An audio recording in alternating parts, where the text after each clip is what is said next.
제가 대학 때나 또는 중고등학교 때 아주 그때는 뭐 우리나라 노래는 주로 이제 그 뽕짝이라고 하는 그런 노래만 있었고, 우리 젊은 사람들은 보통 팝송을 많이 들었습니다.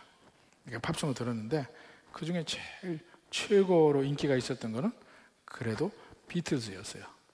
근데 비틀즈의 노래 중에 많은 곡들이 전 세계적으로 공전의 히트를 쳤지만 그 중에 가장 대표적인 노래는 역시 Yesterday라고 하는 노래입니다.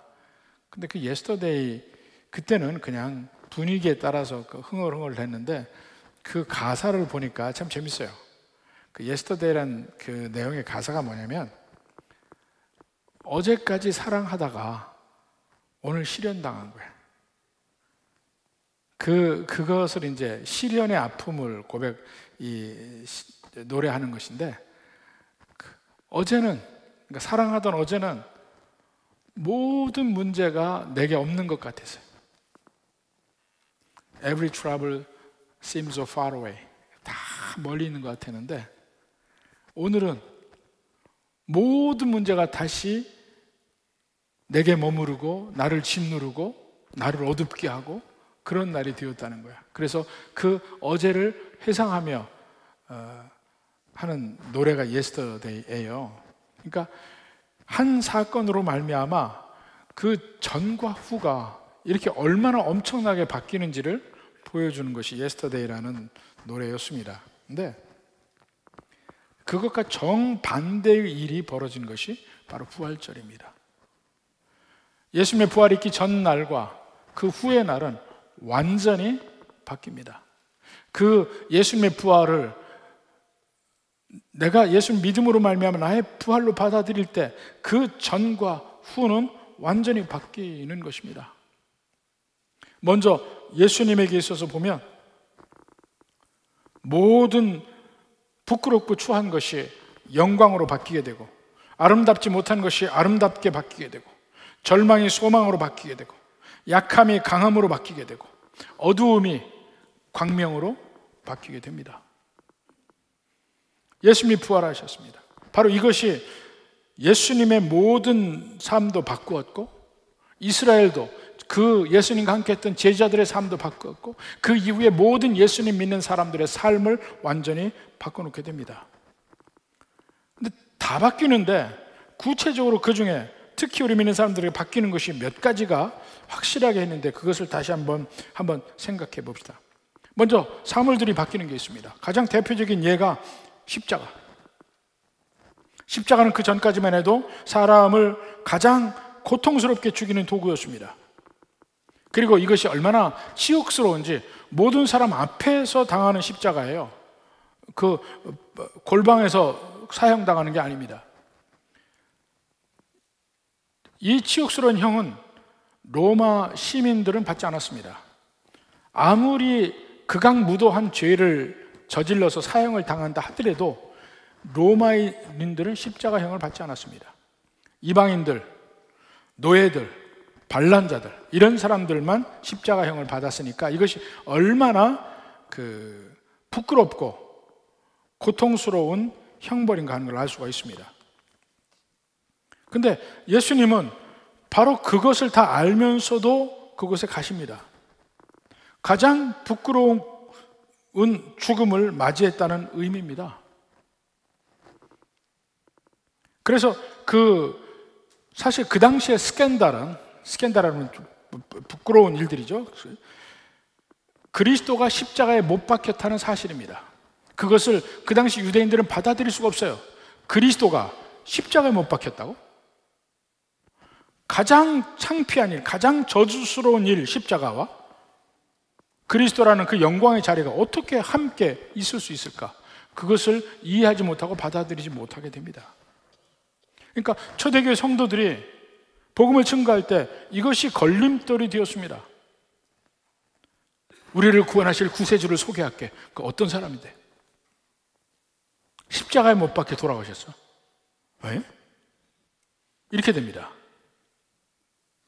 바울도 그 얘기를 합니다. 고린도전서 1장 22절 봅시다.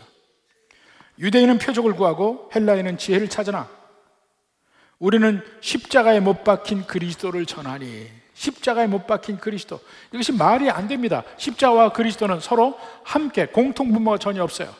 이것을 mutually exclusive 하다고 표현합니다. 공통분모가 없는 거예요. 끓인 얼음, 끓였으면 얼음이 될 수 없고 얼음은 끓인 상태로 존재할 수가 없습니다. 서로 공통분모가 없어요. mutually exclusive예요. 그것을 전한다는 것입니다. 말도 안 되는 얘기를, 논리적으로 말이 안 돼요.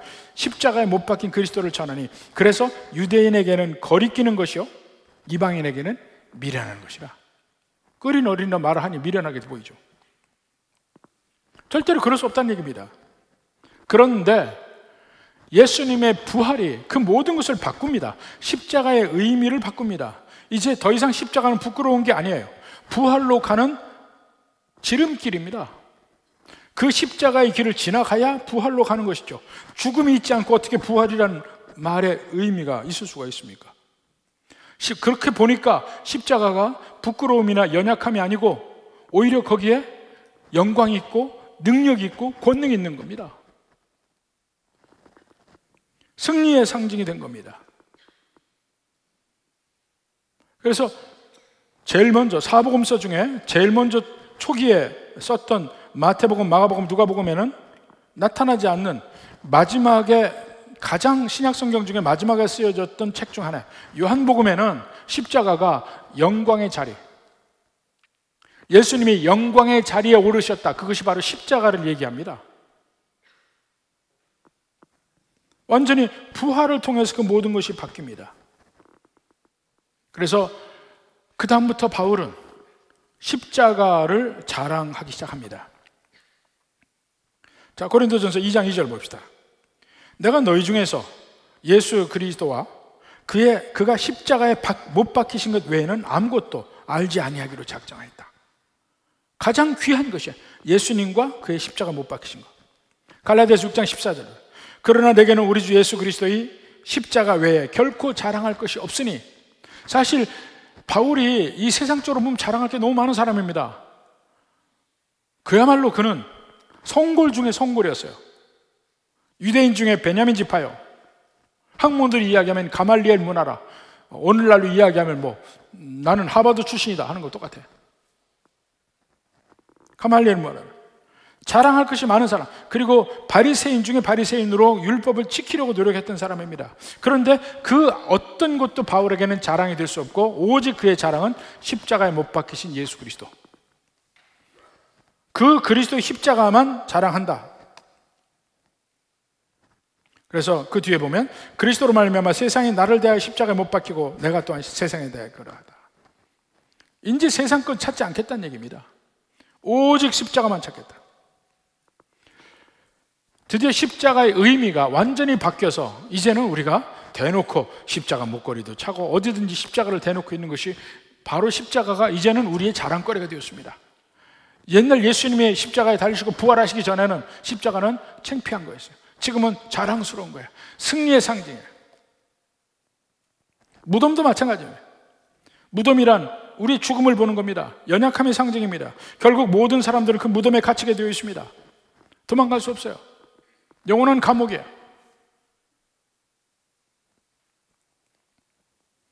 제가 대학 때 제 친구 아버지가 돌아가셔서 마지막 하관 때까지 같이 했습니다. 쭉 같이 해서 상여도 그때 매봤어요.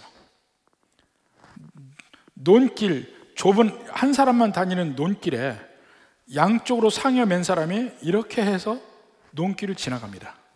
그거 정말 신기하대요. 무게중심 딱 잡고 앞에 상여 자비가 딱 잡고서 가는데 그걸 가요.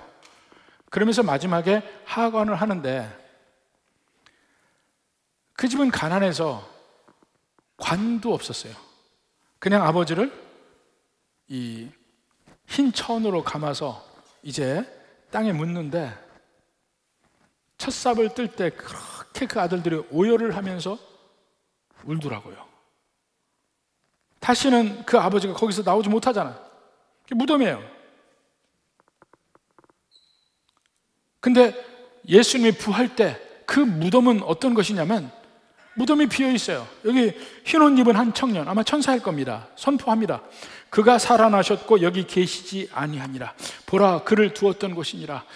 빈 무덤입니다.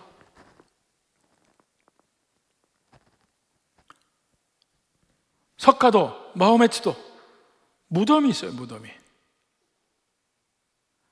이 세상 모든 집에 죽음이 없을 수는 없다고 이야기합니다. 무덤이 있어요. 그런데 우리가 믿는 예수님은 무덤이 없습니다. 빈 무덤입니다. 그것이 모든 이 세상의 그 모든 종교와 가르는 가장 중요한 차이점입니다. 부활이 있다는 것. 그 빈 무덤은 더 이상 죽음이 우리를 어찌할 수 없다는 것을 상징적으로 보여줍니다. 이제 빈 무덤은 우리에게 다르게 보입니다. 시간도 달라집니다. 시간의 때들. 금요일이 달라졌어요. 우리는 사실 그렇게 이 금요일에 대해서 중요한 의미를 붙이지 않습니다만 미국 사람들은 그렇지 않습니다. 금요일 날은요, 고기를 먹지 않습니다. 매 금요일마다. 금요일 날은 생선을 먹는 날이에요. 그래서 금요일 날 가면 피시마켓이 생선 가게가 막 붐빕니다. 전부 생선을 먹어요. 저녁에는. 그게 예수님이 금요일 날 돌아가신 것을 기념하는 거예요. 그러면서 그 날을, 특히 부활절 때 그 예수님이 십자가에 못 박히신 그 날을 굿 프라이데이라고 절기를 지킵니다. 굿 프라이데이. 아니, 예수님이 십자가에 못 박히신 그날, 가장 고통스러운 그날, 예수님이 죽음을 맞이하는 그날을 굿 프라이데이, 좋은 금요일, 선한 금요일이라고 이야기해요. 왜 그렇습니까? 만약에 그 십자가만 있고 뒤에 부활이 없다면 이 금요일이 선한 금요일이 될 수가 없습니다. 좋은 금요일이 될 수가 없습니다. 부활이 있기 때문에 비로소 그 금요일이 좋은 금요일이라고 이름이 붙은 겁니다. 이제는 부활의 관점에서 다시 보니까 그날은 모든 죽음을 이기는 날, 죽음을 장사 지낸 날, 모든 죄가 장사 지낸 날, 그러니까 선한 금요일, 좋은 금요일이 되는 겁니다. 안식 후 첫날 일요일이 주일로 바뀝니다. 사실 일, 월, 화, 수, 목, 금, 토는 모든 행성들의 이름이잖아요. 태양과 달과 토성, 목성, 금성, 이게 다 이게 그거잖아요. 이것도 처음 듣는 사람이 있을지 모르겠어요. 근데 그 중에 첫 번째가 태양이잖아요. 일. 그 날이 주일로 바뀝니다. 우리에게는 일요일이 아니죠. 주일이죠. 안식 후 첫날 드디어 예수님이 승리하셨습니다. 그래서 마지막 날 승리와 바로 연결되어 있어요. 그 안식 후 첫날 우리는 승리를 기념하며 모입니다. 그것이 주일 예배입니다. 그리고 그날의 이름을 주일이라고 했어요. 그 주일이란 말이 사실은 계시록 1장에 보면 주의 날이라고 나옵니다. 근데 그 앞에 주라는 말이 사실은 구약 성경에 여호와란 말을 부를 때 아도나이라고 불러서 주일이라고 부른 거예요. 구약에 특히 요엘서 같은 데 보면 크고 두려운 여호와의 날이 임한다. 마지막 심판 날입니다. 믿는 백성 구원의 날이고 그 여호와의 날이 주의 날이고 주의 날을 한문으로 보면 주일입니다. 주일 예배로 모이는 것은 이미 우리는 승리했다는 것을 선포하는 날이고 승리한 백성들이 모이는 것이고 앞으로 다시 오실 그날을 기다리는 백성들의 모임이 주일날 예배를 드리는 겁니다. 유대인들은 안식일을 지켰습니다. 하나님의 창조를 기념하는 것. 근데 그 안식일의 개념도 가져오고 새롭게 예수님이 부활하신 날의 의미를 더해서 주일을 우리가 지키는 겁니다. 날짜도 완전히 새로워졌죠. 이제는 그 전과 메시지도 완전히 달라집니다. 부활이 없다면 우리가 전할 수 있는 메시지는 구약의 선지자들이 전하는 메시지 말고는 없습니다. 그저 오실 메시아를 기다리는 그런 것. 근데 그런 면이 사도 바울이 정난하게 그 면을 표현하고 있습니다. 고린도전서 15장에 보면 부활이 없다면 13절부터 봅니다. 만일 죽은 자의 부활이 없으면 그리스도도 다시 살아나지 못하셨으리라. 하나님이 부활의 권능을 가지고 있지 않다면 예수님 못 살아났죠. 그리스도께서 만일 다시 살아나지 못하셨으면 우리가 전파하는 것도 헛것이요 또 이 믿음도 헛것이라. 지금 예수 믿고 산다는 게 다 헛것이 돼버리는 거예요. 부활이 없다면. 또 17절도 같은 말입니다. 그리스도께서 다시 살아나신 일이 없으면 너희의 믿음도 헛되고 너희가 여전히 죄 가운데 있을 것이요. 십자가만 가지고는, 십자가를 통해서 우리 죄를 용서했다고 하는데 부활이 없다고 해봐요. 거기에 대한 확증이 없습니다. 확증이 없어요. 천지 창조가 6일 동안 천지를 창조하셨는데 하나님이 제7일에 안식이 없으면 천지 창조의 완전함을 알 수가 없습니다. 뒤에 안식이란 면이 있기 때문에 그 앞에 6일 동안의 창조가 완전함을 반증하는 겁니다. 예수님의 십자가의 죽음도 부활이 있기 때문에 그 십자가의 의미를 제대로 알 수 있는 겁니다. 우리의 죄가 완전히 사함을 받았구나. 부활이 증거하는 겁니다. 십자가를. 그래서 부활이 없다면 죄의 용서함의 확신도 없을 것이고 아무것도 없습니다. 절망에서 벗어날 수도 없습니다. 그런데 부활이 있은 후에 예수님을 믿는 모든 백성들의 생각과 삶이 바뀌는 겁니다. 초대교회에서 전한 모든 메시지의 핵심은, 사도행전 보십시오. 베드로가 증거하고 바울이 증거하고 스데반이 증거하는 모든 그 설교들을 보면 그 핵심에 너희가 죽인 예수가 부활하셨다는 겁니다. 그게 핵심이에요. 그 전까지 제자들은 3년 반 동안 예수님의 공생에, 예수님의 파블릭 미니스트리에 따라다녔지만 그 동안에 그들은 엄청나게 삽질을 하고 살았어요. 헛발질을 했단 말이에요. 제가 제일 먼저 예수님 믿고 나서 예수님 믿고 성경을 읽기 시작했습니다. 조언에 따라서 누가복음부터 읽기 시작했어요. 그런데 제가 제일 먼저 누가복음에서 읽으면서, 복음서를 읽으면서 느낀 것이 뭐냐면, 그 전에는 교회를 전혀 안 다녔으니까 전혀 모르죠. 근데 그걸 쭉 읽으면서 느낀 것이 예수님은 참 외로우셨겠다 하는 걸 느꼈어요. 그렇게 제자들 데리고 다녔는데도 말귀도 더럽게 못 알아먹어. 전혀 예수님이 무슨 말을 하는지를 몰라요. 동문서답하고 딴짓하고 있어요. 그런데도 예수님이 그들을 데리고 다니는 게 참 신기하다 생각했어요.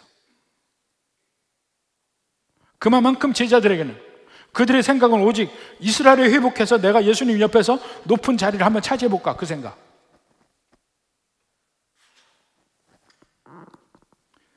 서로 경쟁하고 예수님이 이야기하신 하나님의 나라에 대해서는 잘 알지 못했습니다.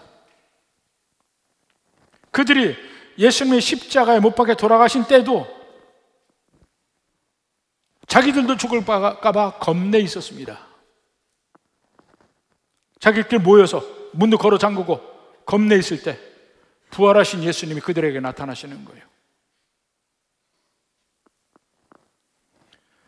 그 예수님의 부활을 보고 나서 그들의 모든 생각이 바뀌고 관점이 바뀌고 인생이 바뀌는 겁니다.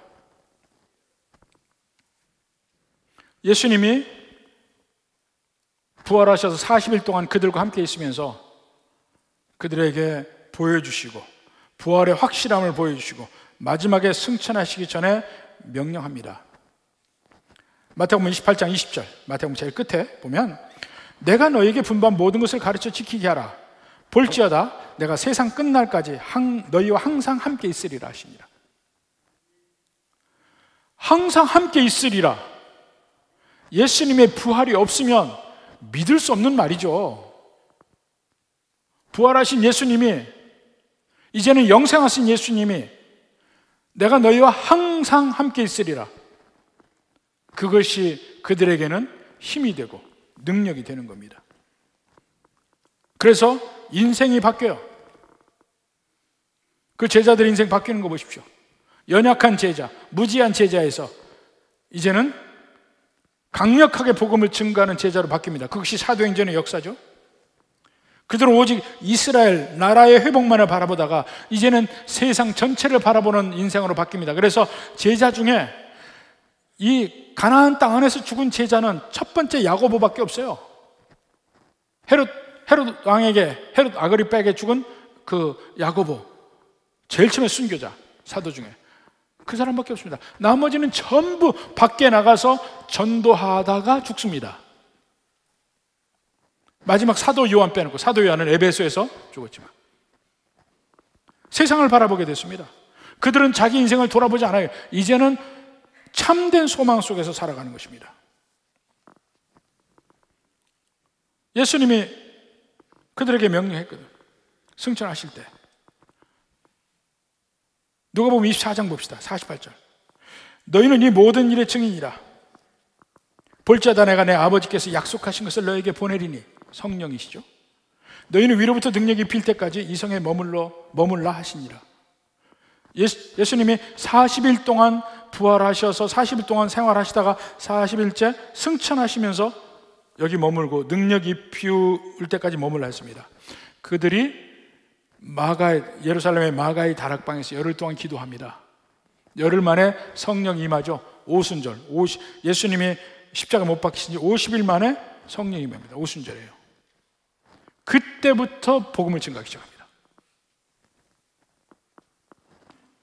완전히 새롭게. 그 기록이 사도행전이죠. 그 제자 중에 그들과는 좀 궤를 달리하는 사람이 있죠. 사도 바울. 바울은 바리새인 중에 바리새인이었습니다. 그 예수 믿는 사람들을 미워했습니다. 유대주의에서 떠난 사람들이라고, 이단이라고 미워했어요. 그들을 죽이려 했습니다. 스데반이 돌에 맞아 죽을 때도 바울이라 불리던 그 청년, 사울이라 불리던 청년이 거기 있었습니다. 나중에 바울이 되죠.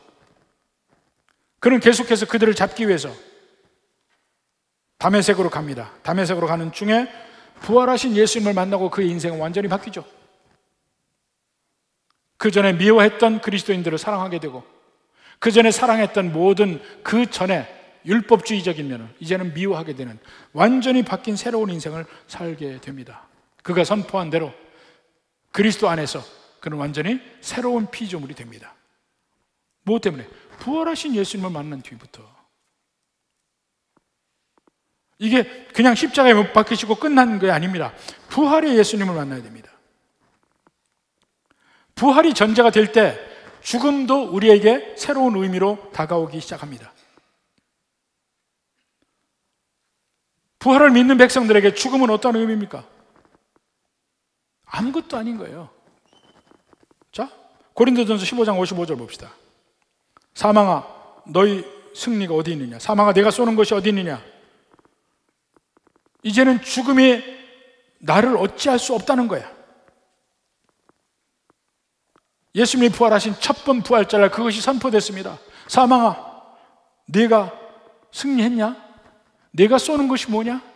아무것도 아니라 이제는 죽음을 뚫고 이길 수 있게 된 것입니다.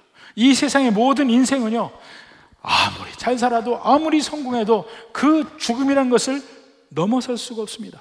그래서 이 세상에서 뭔가 이룬 사람들이 꼭 하는 게 뭔지 아세요? 마지막으로 하는 거, 건강 챙기고 오래 사는 거예요. 안 죽는 거.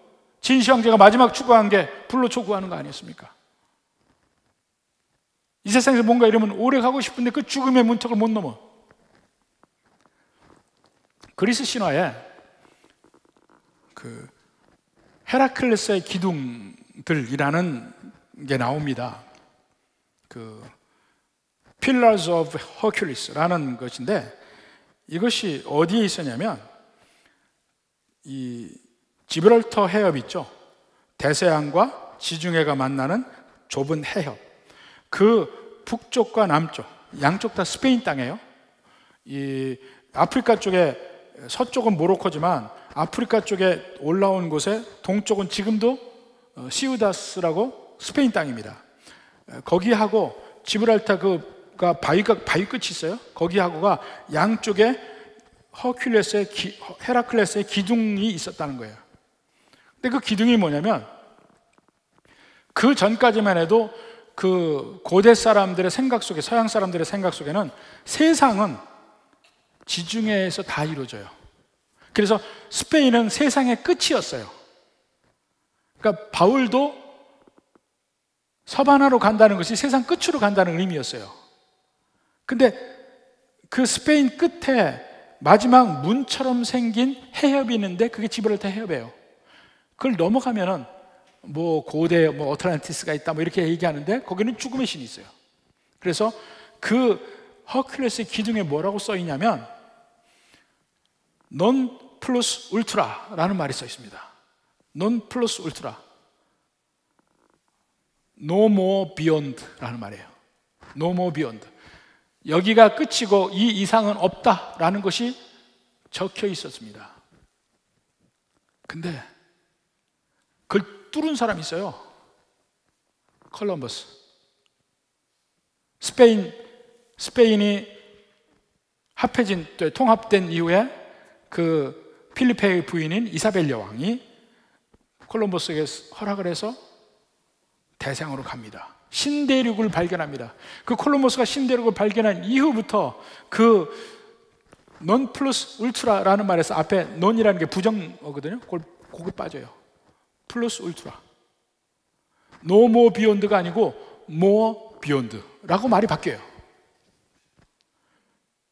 실제 옛날 스페인의 동전에 그 헤라클레스의 기둥이 그 색인되어 있고 거기에 글씨가 있는데 옛날에는 non plus ultra라는 말이 적혀 있었어요. no more beyond. 콜럼버스 이후에 이 동전의 글씨가 바뀝니다. 앞에 non이 빠져요. 플러스 울트라로 바뀌어요. more beyond. 거기가 끝인 줄 알았는데 아니에요. 그걸 지나가면 새로운 세계가 열리는 겁니다. 마치 우리 인생에 죽음의 문을 얘기하는 것과 너무 비슷해요. 죽음의 문을 아무도 넘을 수 없었는데 한 분 예수님이 죽음의 문을 넘어선 사건이 부활이에요. 그 부활의 사건이 있은 뒤로부터는 이제는 거기가 끝이 아니에요. 지나가면 돼. 완전히 새로운 세계가 열리는데 그 새로운 세계는 먼저 가신 예수님이 그곳에는 천국이 있다고 우리에게 약속하셨습니다. 그 천국을 바라보는 삶입니다. 그날을, 그 천국을 다시 한번 사모하고 우리가 어떤 인생인지를 다시 한번 돌이켜보고 확인하고 우리에게서 죽음은 어떤 의미인가? 이 모든 세상의 인생의 한계인 그 죽음, 그것이 우리에게는 어떤 의미인가를 새롭게 보는 것이 부활절 우리가 해야 될 일입니다. 부디 우리 모두는 이 세상을 바라볼 때 이 세상 끝이 아닙니다. 이것이 전부가 아닙니다. 이것은 아주 극히 작은 일부분, 그 뒤에 영원한 삶이 천국에서 우리를 기다리고 있습니다. 부디 이 은혜를 가진 백성들의 삶이 되기를 주님의 이름으로 축원합니다.